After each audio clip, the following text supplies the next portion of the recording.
बिस्मिल्लाहिर्रहमानिर्रहीम। अस्सलाम वालेकुम दोस्तों, आज के हमारी वीडियो का टॉपिक है हैज़ का ज़्यादा आना। इस बीमारी में ख़वातीन को बहुत ही ज़्यादा मुश्किलात का सामना करना पड़ता है और ख़वातीन दिन ब दिन कमज़ोर होती चली जाती हैं। तो मैं आपकी खिदमत में एक बहुत ही अच्छा और मुजरब नुस्खा लेकर हाज़िर हूँ। वीडियो शुरू करने से पहले हमारे चैनल को सब्सक्राइब करें और साथ ही बेल आइकॉन को दबा दें ताकि हमारी नई आने वाली वीडियो का नोटिफिकेशन आपको मिल सके। तो चलते हैं नुस्खे की जानब। दोस्तों, सिर्फ आपने एक चीज़ लेनी है, आपने धनिया लेना है, खुश्क धनिया लेना है।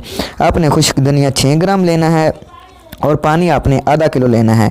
आपने खुश्क धनिया पानी में डाल देना है और इतना पकाना है कि पानी आधा पाव रह जाए। आपने नीचे उतार लेना है पानी को।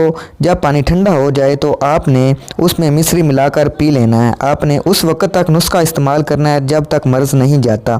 इंशाल्लाह ताला एक ही हफ्ते के अंदर आपको रिज़ल्ट मिल जाएगा इंशाल्लाह ताला। बहुत ही अच्छा और कमाल का नुस्खा है। दोस्तों, अगर आपको वीडियो की समझ ना आए तो आपने मुझे कमेंट करके बताना है कि मुझे वीडियो की समझ नहीं आई और मैं आपको परहेज़ बता दूं। आपने जब दवाई इस्तेमाल करनी है तो आपने परहेज़ रखना है। आपने गर्म चीज़ों का परहेज़ रखना है और सुरख मिर्च का परहेज़ रखना है। तो इंशाल्लाह ताला आपको फ़र्क पड़ना शुरू हो जाएगा। दुआओं में याद रखना। अल्लाह हाफिज़।